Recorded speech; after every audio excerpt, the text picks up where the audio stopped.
The stars bent and twisted as the Vardathi fleet emerged from faster-than-light travel. One by one, massive ships appeared at the edge of human-controlled space. Each vessel stretched over a kilometer in length, their hulls covered in thick armor plating that gleamed under the distant starlight. Weapons bristled from every surface, plasma cannons, missile tubes, and beam projectors that could turn a planet's surface to glass. On the bridge of the lead dreadnought, Warmaster Kelton stood with his 6 arms crossed over his chitinous chest. His compound eyes reflected the tactical displays showing hundreds of ships arranged in perfect battle formation. This was the might of the Vardathi Collective, an empire that had conquered 73 species across 2,000 star systems. Today they would add humanity to that list. Send the message, Kelton commanded. His voice resonated through the bridge, a deep rumble that made the junior officers straighten their postures. Light years away, the human diplomatic vessel UNS Dauntless received the transmission. Admiral Sarah Chen sat in her command chair, watching as the alien message was translated and displayed on the main screen. She was a small woman by human standards, barely 5 feet tall with gray hair pulled back in a tight bun. Her dark eyes studied the Vardathi ultimatum with the same expression she might use while reading a grocery list. "They want us to surrender," said Commander Park, her second in office. He was a tall Korean man with nervous hands that kept adjusting his uniform. "They're saying we should join their collective as a, what's the word? A protectorate species." "Fancy word for slaves," muttered Lieutenant Morrison from the weapons station. Chen held up one hand for silence. She read through the entire message carefully. The Vardathi had outlined their terms with bureaucratic precision. Humanity would provide resources, soldiers, and labor. In exchange, the collective would allow humans to exist under their protection. Any resistance would result in complete military conquest and enslavement of the entire species. "How long do we have to respond?" Chen asked. "They've given us 48 hours, Park replied. Chen nodded slowly. She pressed a button on her chair's armrest, opening a communication channel. "This is Admiral Sarah Chen of the United Nations Space Command. We have received your message, War Master Kelton. We request a meeting to discuss terms. Please transmit coordinates where we can meet face-to-face." The response came within minutes. Coordinates appeared on the navigation display, marking a location deep inside Vardathi-controlled space. Chen raised an eyebrow. They wanted humanity to come to them, to see their mighty empire and feel overwhelmed by its power. "Set course," she ordered, "and someone bring me coffee. This is going to be interesting." The Dauntless traveled for 2 days, passing through regions of space that had once belonged to other species.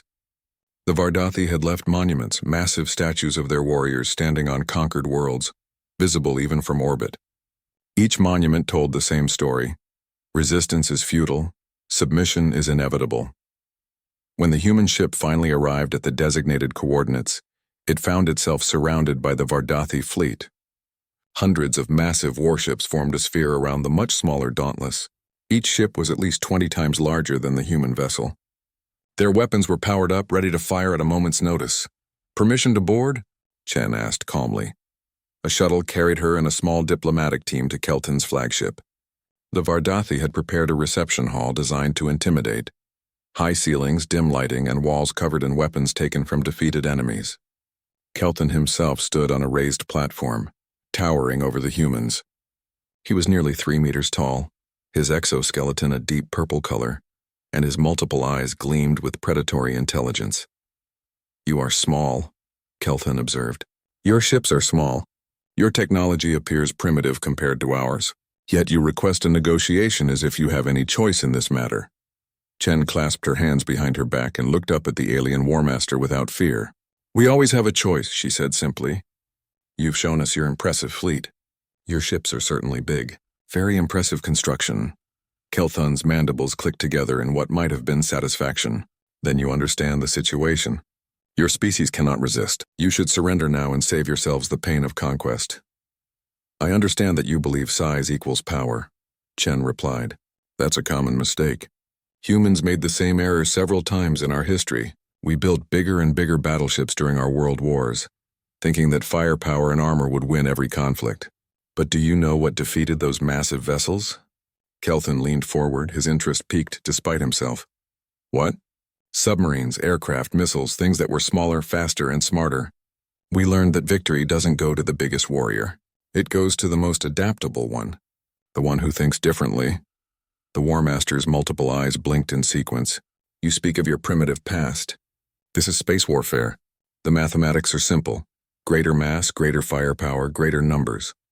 We have conquered 73 species using this formula. It has never failed.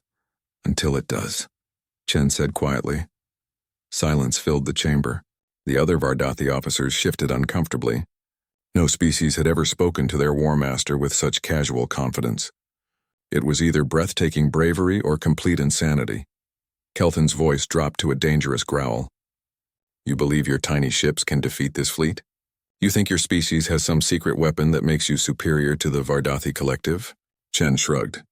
I think humanity learned different lessons from our history than you learned from yours. We don't build ships to impress people. We don't wage war for glory or conquest. When we fight to win using every advantage we can create. Prove it. Kelthan's challenge rang through the hall. You claim superiority.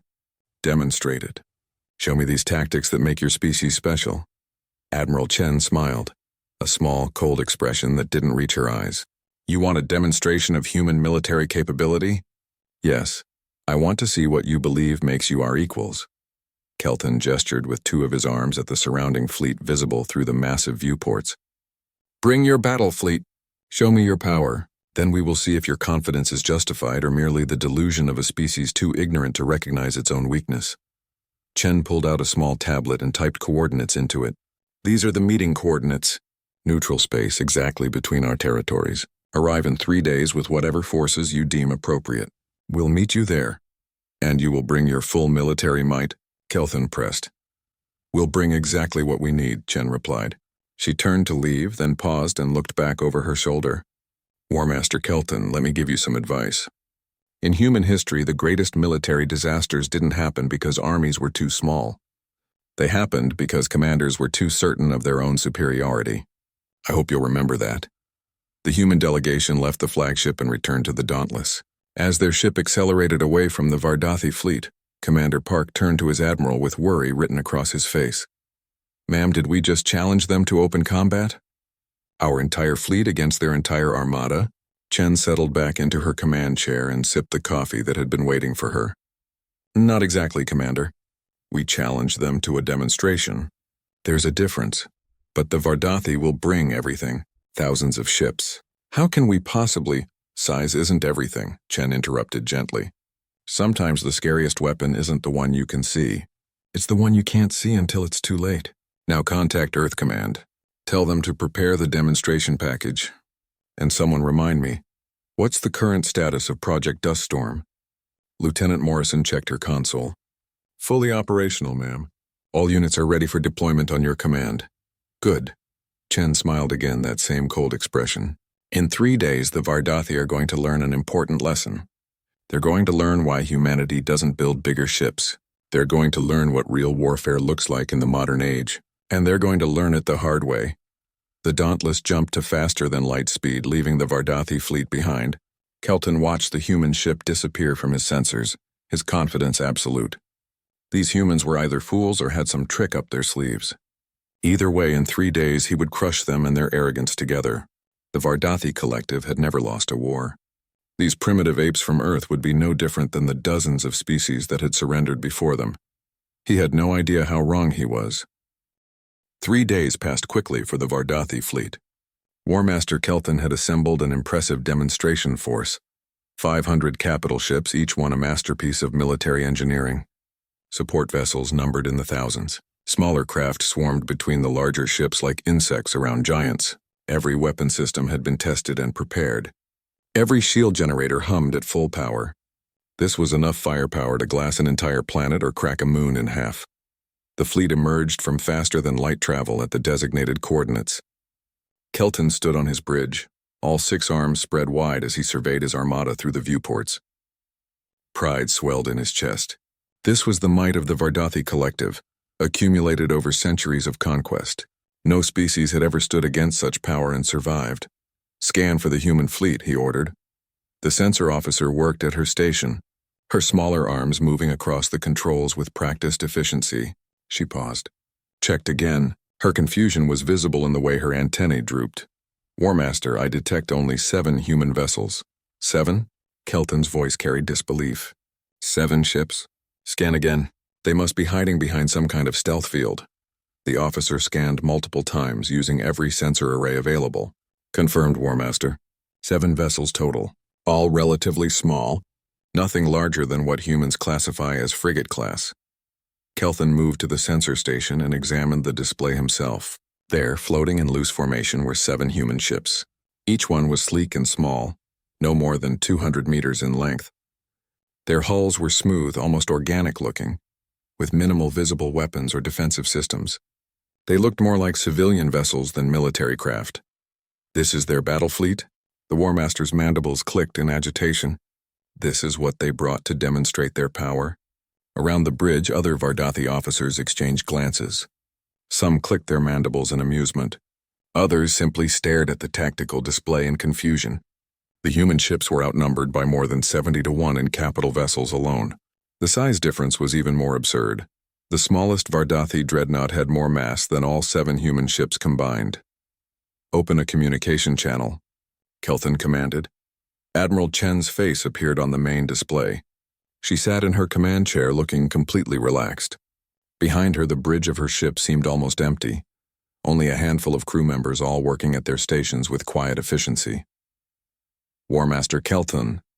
Chen greeted him with a polite nod. Thank you for meeting us here. Where is your fleet? Kelton demanded. You requested this demonstration. You spoke of human military capability, yet you bring only 7 small vessels? Is this some kind of insult? Chen raised an eyebrow. These are all the ships we need for the demonstration. Impossible. Kelthon's voice rose. You cannot defeat this armada with 7 tiny craft. You have no visible weapons. Your ships barely register on our sensors. This is either cowardice or madness. It's neither, Chen replied calmly. It's efficiency. War Master, your species builds ships to intimidate and overpower. You rely on size, armor, and visible displays of strength.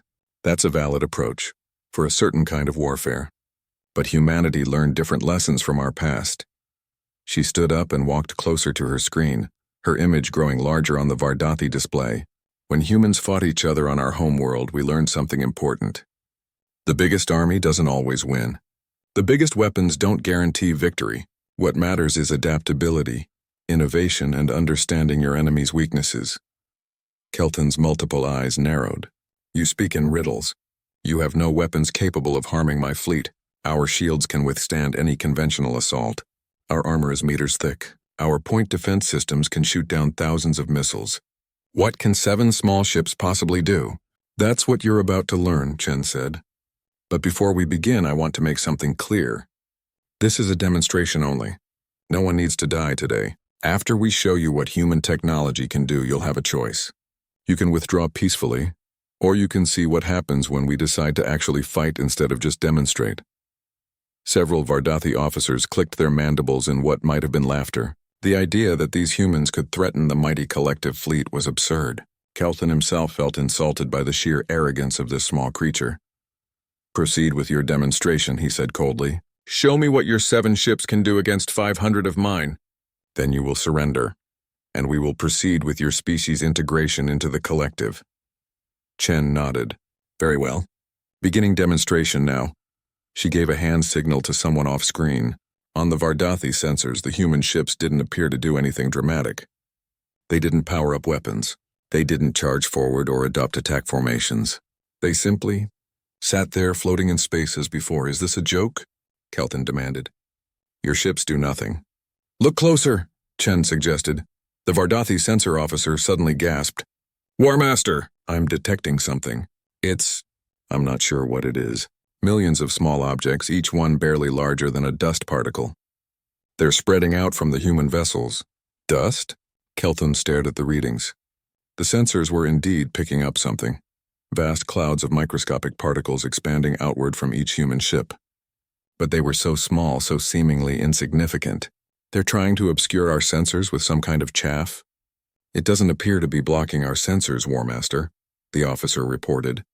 The particles are just drifting, moving toward our fleet on vector projections. Kelton watched as the clouds of particles spread across space, moving in seemingly random patterns. Some drifted on solar wind. Others appeared to be using tiny propulsion systems, though they were so small that calling them spacecraft seemed ridiculous. They looked like nothing more than cosmic dust, the kind of debris that fills any region of space. "This is your weapon?" Kelton couldn't keep the contempt from his voice. "Dust? You threaten the Vardathi collective with microscopic particles?" "Not a weapon," Chen corrected. "A demonstration. Warmaster, your sensors are designed to track large objects, ships, missiles, asteroids. Your shields are calibrated to stop high-energy attacks, beams, plasma, explosives. Your armor is built to withstand kinetic impacts from visible projectiles. But what happens when the threat is too small to notice until it's too late?" The first indication that something was wrong came from Kelton's own ship. A minor fluctuation in the starboard engine output.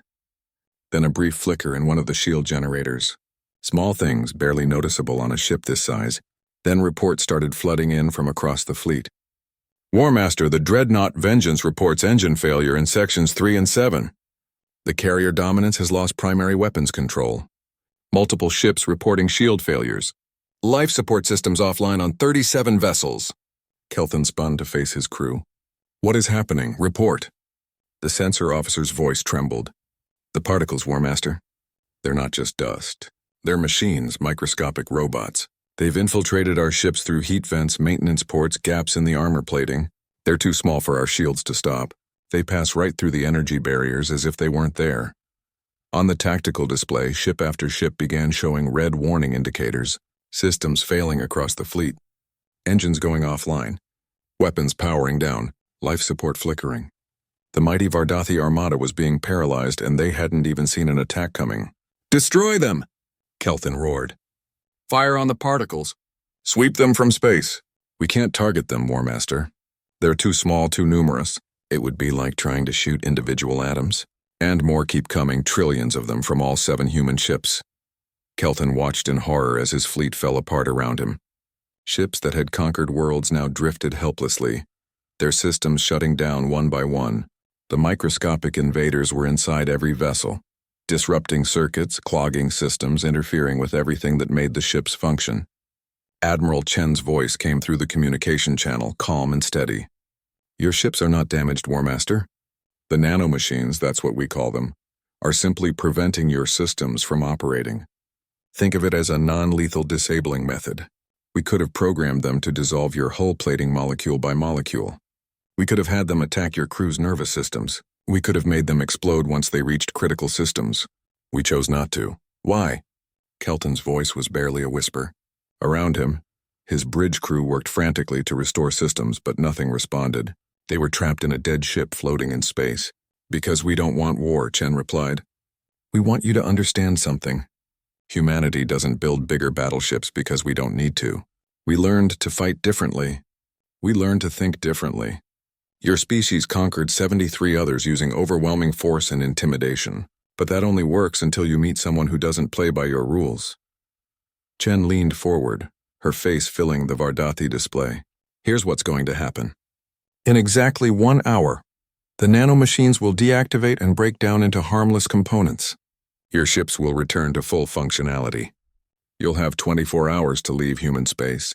If you return with hostile intent, we won't be so merciful next time. The next time you see dust near your ships, it might not shut down your systems. It might shut down your hearts." The communication cut off, leaving Kelton staring at a blank screen. Around him, his crew sat in stunned silence. The mighty Vardathi fleet, pride of the collective, had been defeated without a single shot fired. Defeated by something they couldn't see, couldn't fight, couldn't even comprehend until it was too late. For the first time in his long military career, Warmaster Kelton felt true fear. These humans didn't fight like warriors. They fought like scientists, like engineers, like creatures who had turned warfare itself into a problem to be solved with cold efficiency. An hour later, exactly as promised, the systems began coming back online. Engines powered up, shields reformed, weapon systems rebooted. The fleet was functional again, but everything had changed. The Vardathi warriors who had arrived confident of their superiority now looked at the 7 small human ships with new understanding. They weren't looking at an inferior species. They were looking at something far more dangerous, a species that had mastered a form of warfare the Vardathi couldn't even recognize until it was too late. Kelthan gave the order to withdraw, but he knew this wasn't over. The High Council would need to hear about this. They would need to decide how to respond to this new threat. As his fleet retreated from human space, one thought kept circling through his mind. If this was just a demonstration, what would an actual attack look like? The High Council chamber of the Vardathi Collective was a massive structure carved from a single asteroid. Its walls held the names of every species the Vardathi had conquered, etched in stone as permanent reminders of their empire's power. 7 council members sat in elevated positions around the circular room, their forms casting long shadows in the dim light. At the center stood War Master Kelthan, his head bowed in what might have been shame or deep thought. "Explain again," demanded Council Leader Varthex, the eldest of the Vardathi present. His exoskeleton had darkened to almost black with age, and he carried the authority of someone who had witnessed a century of conquest. "Explain how 500 of our finest warships were defeated by 7 human vessels." Kelton's mandibles clicked nervously. "They were not defeated in conventional terms, Council Leader. The humans used weapons we did not recognize as weapons, microscopic machines, each one smaller than a grain of sand, billions upon billions of them. They infiltrated our ships and disabled our systems without causing permanent damage. Nanomachines," spoke Councillor Zex, a scientist who had been studying the sensor logs from the encounter. "Microscopic robots. It's theoretically possible, but the complexity required to create such things." Her voice trailed off in what might have been admiration or fear. "It is a coward's weapon," roared Councillor Bren, a military commander who controlled 3 entire fleets. His massive frame shook with anger. "They hide behind invisible attacks because they lack the strength to face us properly. This is not warfare. It is assassination by particles too small to see." Varthex raised one clawed hand for silence. "The method is irrelevant. What matters is the result. Kelton, in your assessment, could we defend against such an attack in future encounters?" The War Master hesitated. In his long career, he had never been forced to admit such complete tactical failure. "Unknown, Council Leader. Our shields are designed to stop energy weapons and physical projectiles. These nanomachines are too small for the shields to recognize as threats. They pass through energy barriers like light passes through glass. Our armor has microscopic gaps, heat vents, maintenance ports, sensor arrays. The machines exploited every tiny opening. Then we seal the openings," suggested Councillor Thane, an engineer. "We redesign our ships to be completely sealed environments." Zex clicked her mandibles in disagreement. "Impossible. Ships need heat dissipation. They need sensor access to space. They need connection points for external systems. Complete sealing would make the vessels unusable. And even if we could seal everything, these machines are programmable. The humans could adapt them to new attack methods. They could make them eat through our hulls." Kelton added quietly. "The human admiral said as much.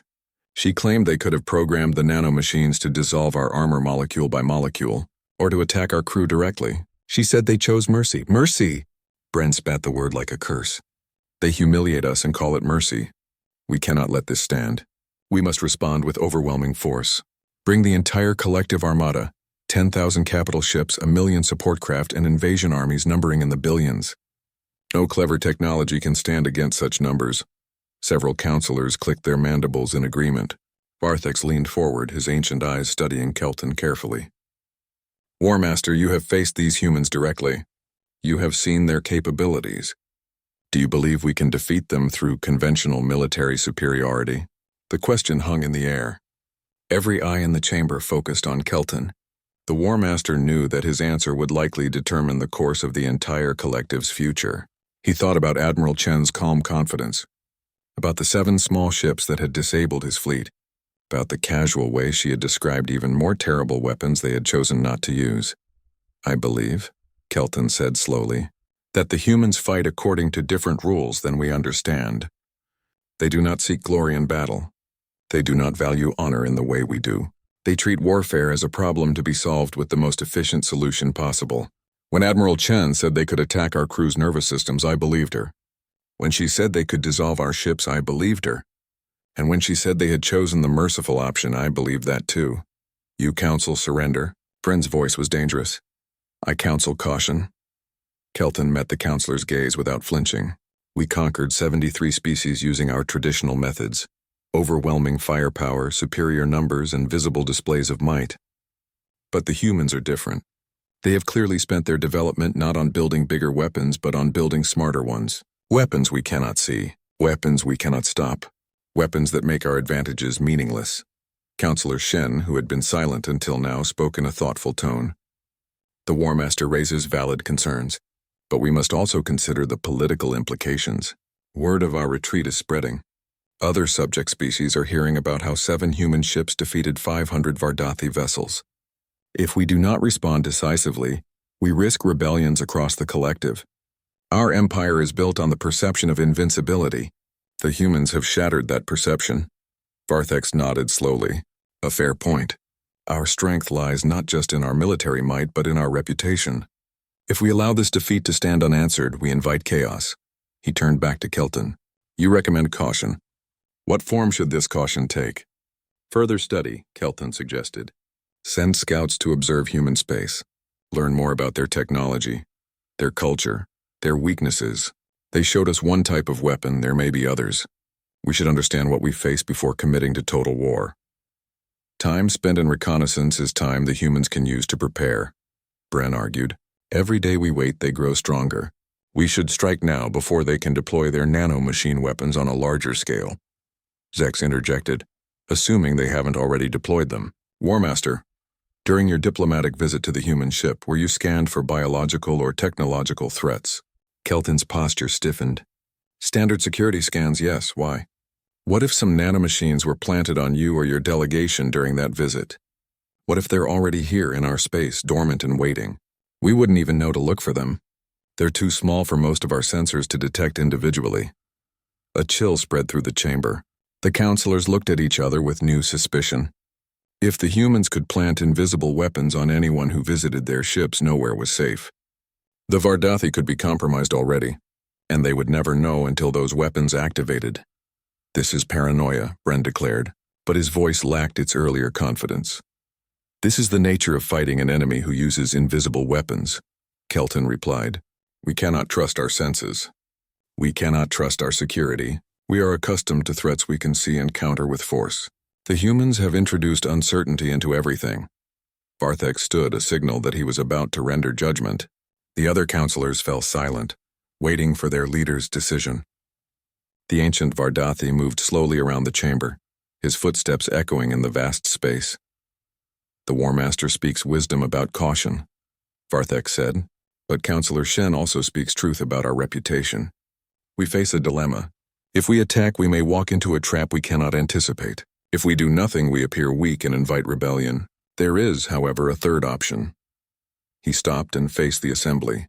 We mobilize our full military might, as Counselor Bren suggests. But we do so not as an immediate attack, but as a show of determination. We mass our fleets on the border of human space. We demonstrate that the collective has not been cowed by their tricks. This serves multiple purposes. It intimidates the humans, it reassures our subject species, and it gives us time to study our enemy while appearing strong. Several counselors clicked their mandibles in approval. It was a political solution that addressed multiple concerns. During this mobilization, Varthex continued, we will also pursue diplomatic channels. We will offer the humans one final chance to join the collective peacefully, but from a position of strength rather than weakness. If they refuse, we will have our forces in position to strike. And in the meantime, our scientists will work on countermeasures to their nanomachine technology. And if they attack during our mobilization? Asked Thane. Then we will know their true intentions, Varthex replied. If they strike first, we are justified in total war. If they wait, perhaps negotiation is possible. Either way, we learn something valuable about our enemy. Bren was not satisfied. With respect, Council Leader, this feels like hesitation dressed up as strategy. We should crush them now while we have the momentum. Momentum? Kelton couldn't keep the bitterness from his voice. What momentum? We retreated from a battle we thought we would dominate. The humans defeated us without firing a shot. That is not momentum, that is humiliation. And charging back in anger without understanding what we face will only lead to greater humiliation, or worse, to actual defeat. The War Master is correct, Varthex declared. We will proceed with measured force, not blind rage. Counselor Bren, you will oversee the fleet mobilization. Gather every available warship. I want 10,000 capital vessels on the human border within 3 weeks. Make it visible. Make it impressive. Let the entire galaxy see that the Vardathi Collective does not shrink from any challenge. Bren bowed his head in acknowledgement, though his posture suggested continuing disagreement. Counselor Zex, your scientists will study the nanomachine threat, Varthex continued. Develop countermeasures, detection methods, anything that can neutralize this technology. You have unlimited resources for this project. Zex's mandibles clicked in what might have been excitement or dread. It will be done, Council Leader. And War Master Kelthan, Varthex turned to face him directly. You will lead a diplomatic mission back to human space. You will present our final offer of peaceful integration, but you will also observe, study, and learn. Use every moment in their presence to gather intelligence. Can you do this? Kelthan straightened his posture. Despite his concerns, he was still a warrior of the collective. Yes, Council Leader. I will learn their weaknesses. Good. We meet again in 3 weeks to assess the situation. Until then, let all of the collective know. The Vardathi do not surrender. We do not retreat. We adapt, we overcome, and we conquer. The humans have shown us a new form of warfare. We will master it and use it against them. The counselors rose and began filing out of the chamber. Kelthan remained standing in the center of the room alone with his thoughts. He remembered Admiral Chen's final warning. The next time you see dust near your ships, it might not shut down your systems. It might shut down your hearts. He believed her.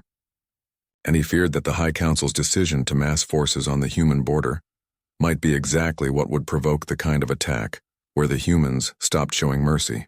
The Vardathi Empire was about to discover whether their overwhelming numbers could defeat an enemy who didn't fight fair, who didn't fight for glory, and who had turned the very act of war into a science. The War Master feared they were about to learn a terrible lesson. The armada grew day by day. Warships emerged from faster-than-light travel in groups of dozens, then hundreds, then thousands. They gathered at the edge of human space like a storm made of metal and weapons. Every ship in the Vardathi Collective had been called to service. From the oldest dreadnoughts that remembered the Empire's early conquests to the newest carriers fresh from the construction yards. War Master Kelthan stood on the observation deck of the flagship Inevitable Victory, watching the fleet assemble. The view was both magnificent and terrifying. 10,000 capital ships, each one powerful enough to conquer a world alone. Support vessels beyond counting filled the spaces between. Destroyers, frigates, supply ships, and troop transports carrying invasion armies that could overwhelm entire planets through sheer numbers. Impressive, is it not? Counselor Bren had joined him at the viewport. The counselor's mandibles clicked with satisfaction. Let the humans look upon this force in despair. No amount of clever tricks can overcome such might. Kelthan didn't respond immediately. He was thinking about something Admiral Chen had said during their first meeting. The greatest military disasters didn't happen because armies were too small. They happened because commanders were too certain of their own superiority. You doubt? Bren asked, his tone sharp. I remember, Kelthan replied.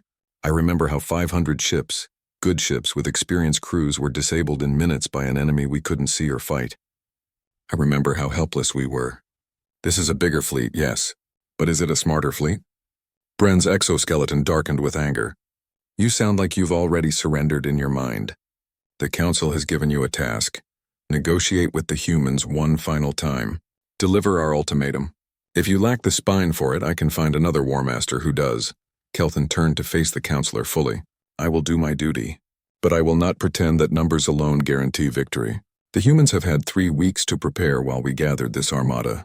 Do you think they've been idle? Do you think they haven't noticed thousands of warships assembling on their border? Let them notice, Bren said. Let them see what happens when you humiliate the Vardathi Collective. They wanted to demonstrate their power. Now we demonstrate ours. And when they see this fleet, they will understand that their microscopic weapons mean nothing against true military might. A junior officer approached and saluted. War Master, our scout ships have returned from human space. They request immediate audience. Send them to the briefing room, Kelthan ordered. He glanced at Bren. You should hear this as well.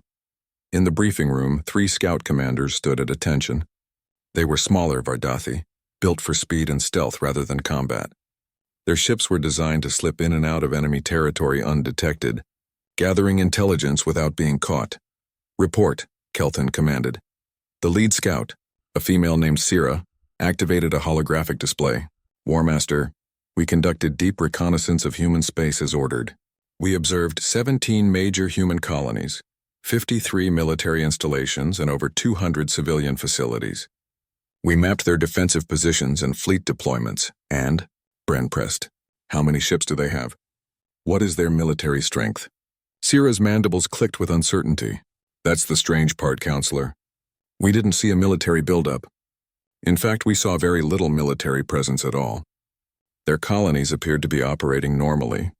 Civilian traffic continued as usual. It was as if they weren't preparing for war at all." Kelton leaned forward. "That makes no sense. We've assembled the largest fleet in collective history on their border. They must know we're here." "They know," confirmed another scout named Dex. "We intercepted some of their communications. They're definitely aware of our fleet, but their response has been minimal.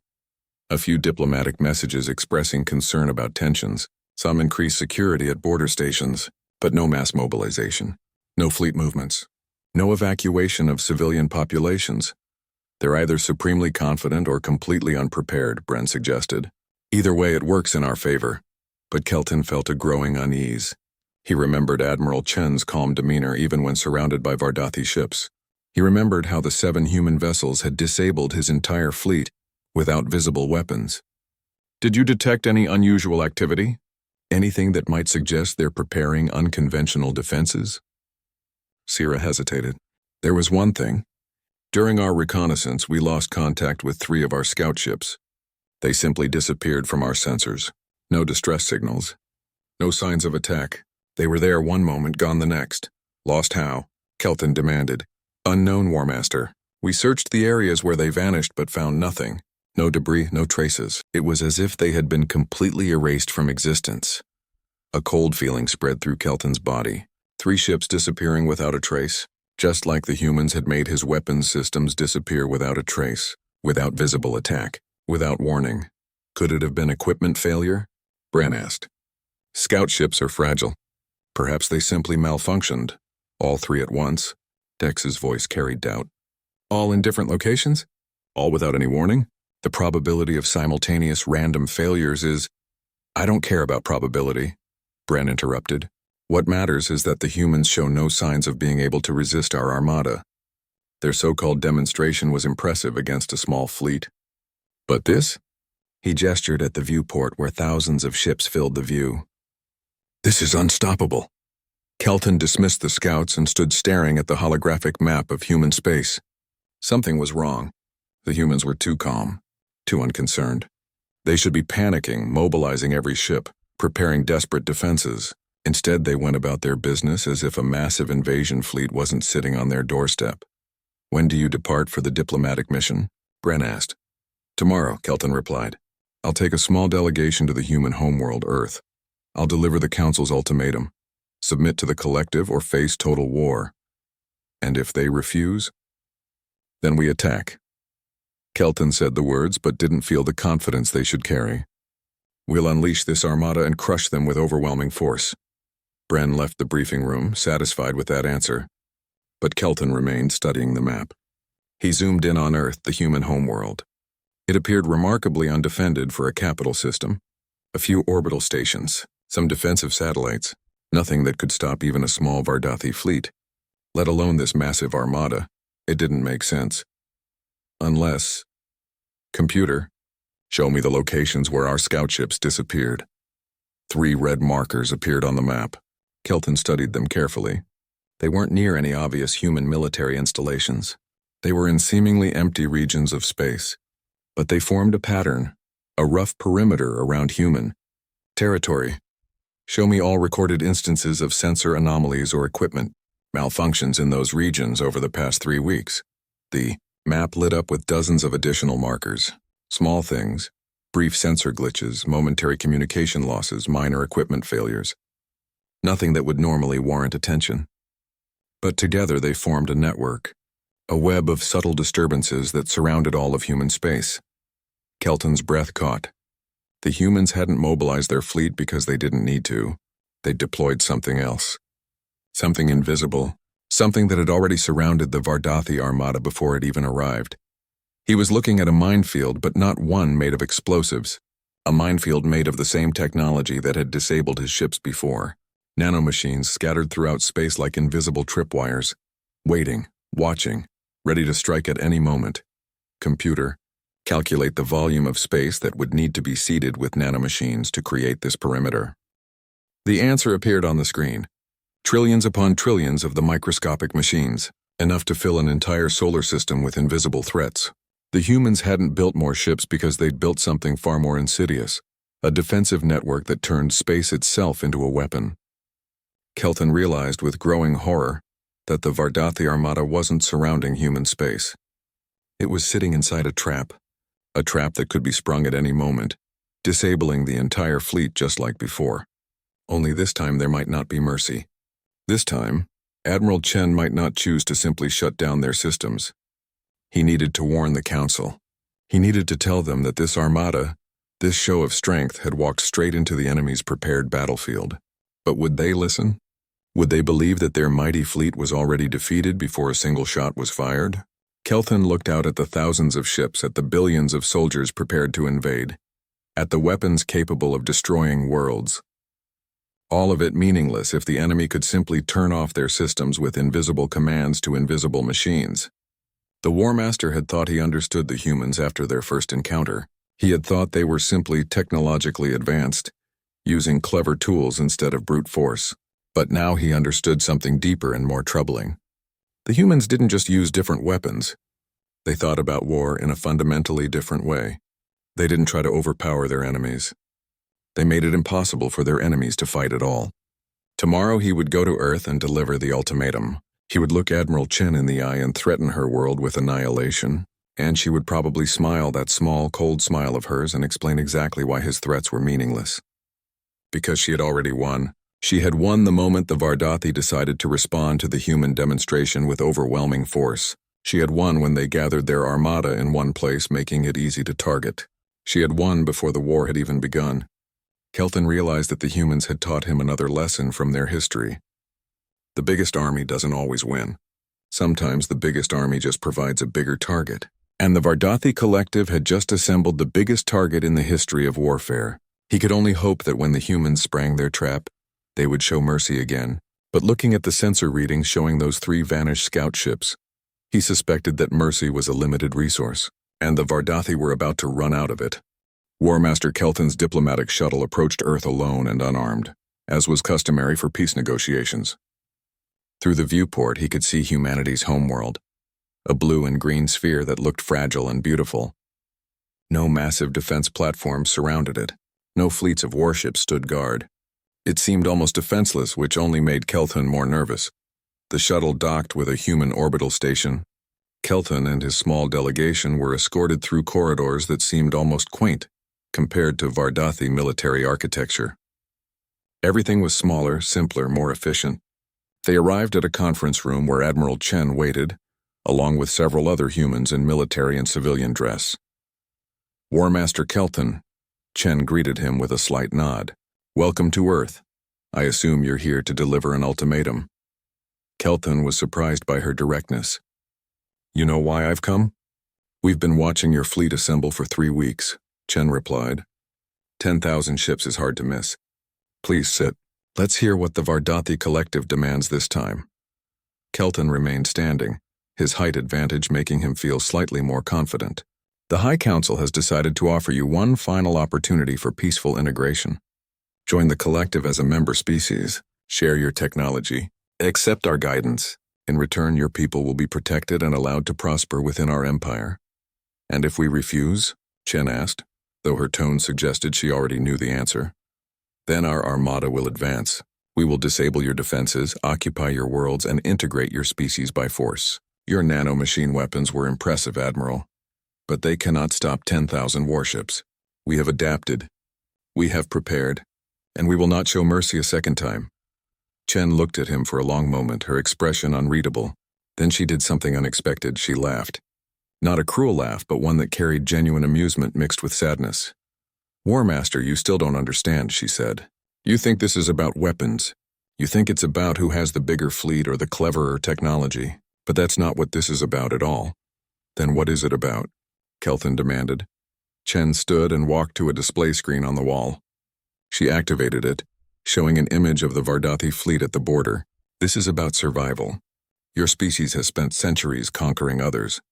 You've built an empire through force. You understand military might. But humanity? We spent most of our history fighting ourselves. We nearly destroyed our own world multiple times. We learned how to survive when survival seemed impossible.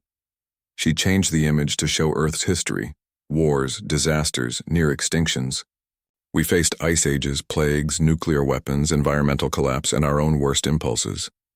We survived all of it. And in the process, we learned something important. We learned that survival isn't about being the strongest. It's about being the most adaptable, the most creative, the most willing to do whatever is necessary when there's no other choice. More words, Kelton said, though his confidence was wavering. The time for words has passed. We came here in peace originally, offering partnership. You rejected us. You humiliated our fleet. Now you will face the consequences. Chen's expression hardened. We rejected slavery, not partnership. And what you call humiliation, we call restraint. War Master, I'm going to tell you something now.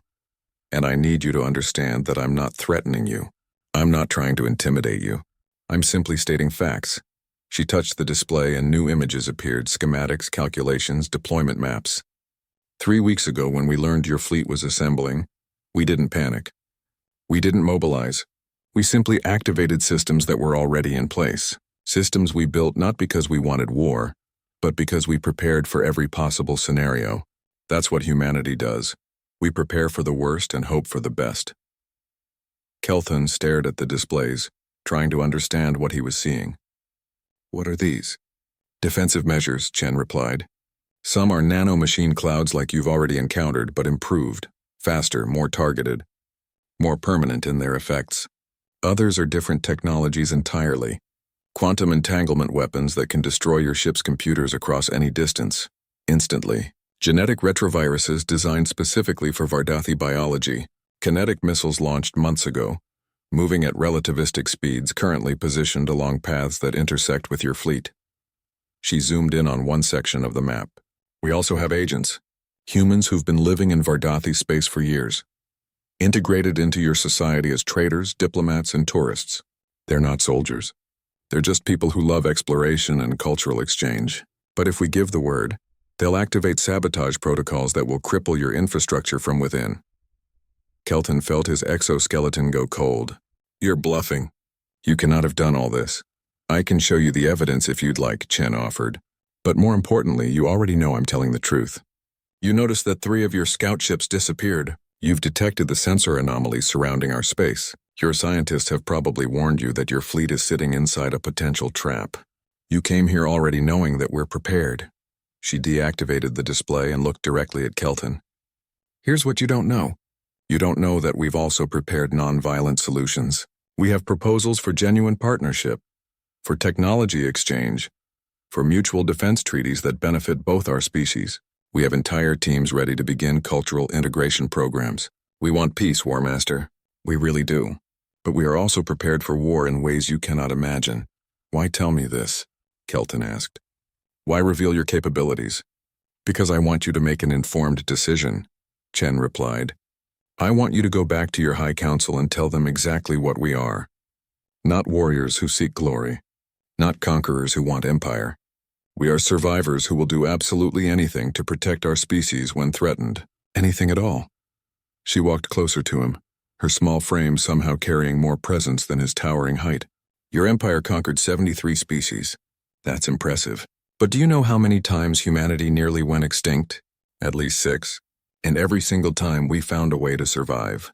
We adapted. We changed. We overcame. That's what makes us dangerous, War Master. Not our weapons. Not our technology. Our willingness to do whatever survival requires. Kelton's voice was quiet. What happens now?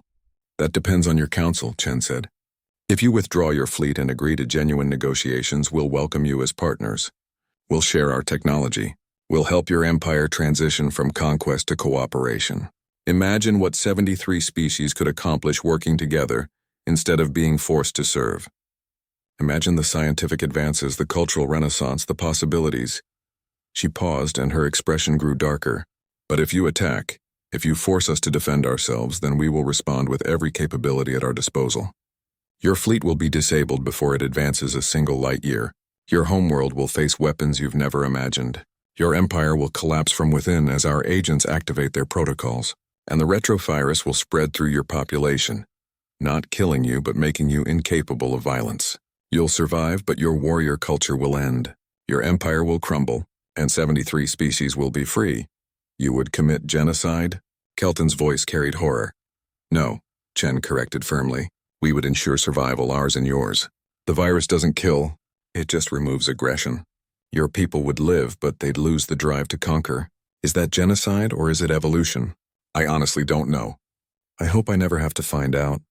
She walked back to her chair and sat down, suddenly looking very tired. War Master, I'm going to give you something to take back to your council. It's a data package containing our proposals for peaceful cooperation.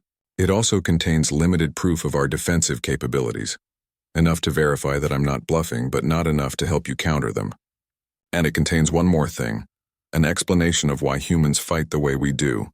A human aide handed Kelton a data storage device. Chen continued. We don't build bigger battleships because we learned that lesson the hard way. Through our own blood and mistakes. We learned that war isn't about glory or honor or showing strength. War is about making your enemy unable to threaten you ever again. And we became very, very good at it. She stood and offered her hand in the human gesture of peace. But we also learned something else. We learned that cooperation is stronger than conquest.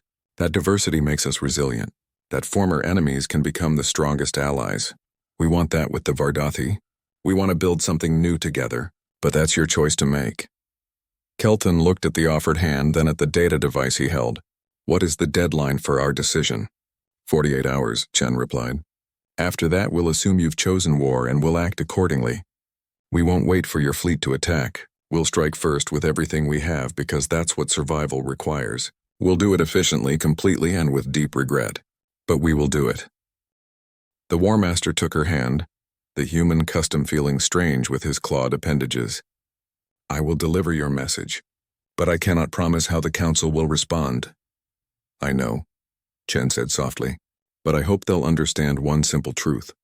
Humanity has survived ice ages, asteroid impacts, plagues, world wars, and nuclear weapons. We've survived our own worst impulses and nature's cruelest challenges.